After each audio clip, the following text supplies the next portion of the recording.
The moment the interview begins, it's impossible not to laugh at the pure honesty coming from Adam Sandler, who immediately launches into a confession that has fans everywhere cracking up.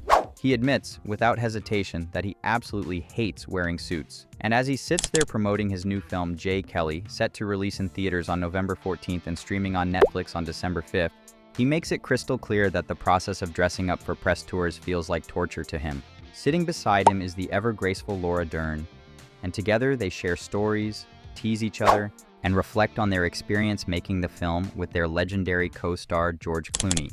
When the interviewer asks Adam Sandler when he last wore this many suits, Adam immediately groans and declares that the experience has been horrendous. He goes on to say that he only owns 3 suits total, and he hates all of them. Not the way they look, but the way they feel. He complains about the pants, the jackets, and especially the stupid shirts. Laura Dern and the interviewer try to reassure him that he looks great, but Adam shakes it off with his classic self-deprecating humor. He jokes that while everyone else thinks he seems dashing, he wishes he could show up in anything other than a suit. As they compare their outfits for the interview, Adam reveals that he didn't choose his outfit so much as he was forced into it by wardrobe. Laura, on the other hand, says she simply grabbed something from her closet and hoped for the best. It becomes a running joke between them, how Adam says, "I've got to wear something," while Laura says, "Let me put this on." Adam insists that being himself in front of the world is the hardest part. Even though that's the very thing audiences love about him, Laura Dern jumps in to express her admiration, telling Adam that what he brings to his films is pure magic. Because being authentically yourself in this industry isn't easy. Hearing Laura praise him so openly reveals the deep bond the two actors share after working closely on J. Kelly. The interviewer asks whether the characters in J. Kelly were inspired by people in the industry. Adam says that some of the nuances definitely come from observing personalities over the years. Laura adds that writers Noah Baumbach and Emily drew from various influences, though not in a literal sense. Instead, the story focuses on loyalty, chosen family, and the ways people build new bonds beyond their biological families. Adam admits that during filming he'd sometimes think, "Oh, so-and-so is going to love this scene," showing how much he was thinking of his friends and collaborators throughout the process. Then the conversation shifts to something both Adam and Laura deeply value: family. The interviewer points out that both actors have done an incredible job balancing their careers with raising their kids. Adam Sandler speaks candidly about how painful it is to be away from the people you love, especially when work demands long days and constant travel. He describes the loneliness of going to sleep after a stressful day, worrying about how his loved ones are doing. That's why he always tries to have his family close whenever he works. Laura Dern echoes the sentiment, saying that family means everything to her. She shares how she and Adam both have daughters who aren't afraid to call them out. She laughs as she recalls moments when her kids would question her for not staying at the mall for the entire 4 hours she promised. Adam jumps in with his own relatable story. The previous night, his daughter was up talking at almost midnight, and he was desperately trying to convince her to continue the conversation upstairs so he could brush his teeth.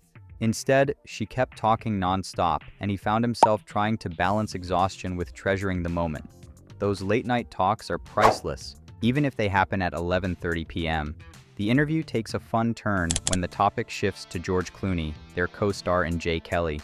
The interviewer jokes about George being 64 years old and still bragging about playing basketball. Adam immediately laughs and says that George will use that brag for the rest of his life. Adam admits he can't bring himself to play one-on-one with George Clooney, not because he's scared of losing, but because he loves the man. Too much to play aggressively against him. Adam doesn't want to beat him, and he definitely doesn't want George beating him either because George would never let him forget it. He describes George as freakishly fast, fast as hell, even compared to men half his age. On set, they had a hoop near the trailers and used to shoot around all the time. They even made Laura Dern participate. She admits she wasn't great at it, but she always joined because that's the kind of camaraderie they all shared. Adam jokingly adds that when Laura is open with the ball, she's really open because nobody guards her. The interviewer brings up the aura around George Clooney, and Laura instantly lights up. She describes him as one of the great movie stars, not because of his fame, but because of who he is. She talks about his humility, his gratitude, and his deep loyalty. She says the aura people feel around George isn't about iconography.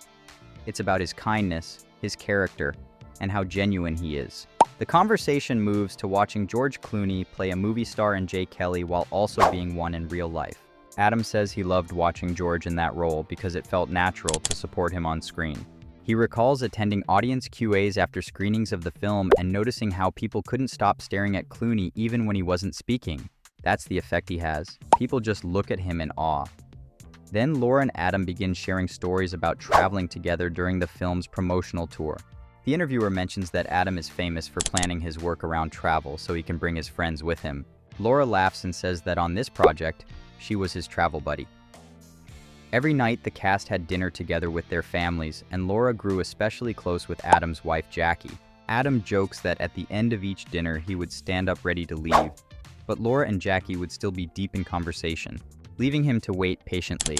Meanwhile, their children bonded too, which made the whole experience feel like a traveling family reunion. They reminisce about their time in England, where they were able to walk around freely without attracting huge crowds. Adam jokes that in England, people greet him kindly, but the intensity is nothing compared to the reaction fans have when they see Laura Dern.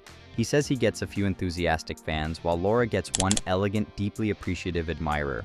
Adam claims all the crazies gravitate toward him, while Laura receives the respectable fan. Laura laughingly agrees. As the interview wraps up, the tone becomes heartfelt once more. There is a real sense that this cast, Adam Sandler, Laura Dern, George Clooney, and the families around them, shared something rare and special while making J. Kelly. They weren't just co-stars, they were a unit, a traveling troupe, a chosen family formed by storytelling, laughter, late-night talks, basketball games, dinners abroad, and an unbreakable bond built far from home. What comes through most powerfully is their gratitude. Gratitude for the work, for the people around them, and for the moments, big and small, that turned this project into a cherished chapter of their lives. Whether they were shooting hoops near the trailers, walking through quiet streets in England, or struggling to keep their eyes open as their kids told endless stories at midnight, these experiences shaped the heart of J. Kelly. And as the interview comes to a close, the bond between Adam Sandler and Laura Dern shines with warmth, humor, and genuine affection, proof that sometimes the best part of making a film is the family you find along the way.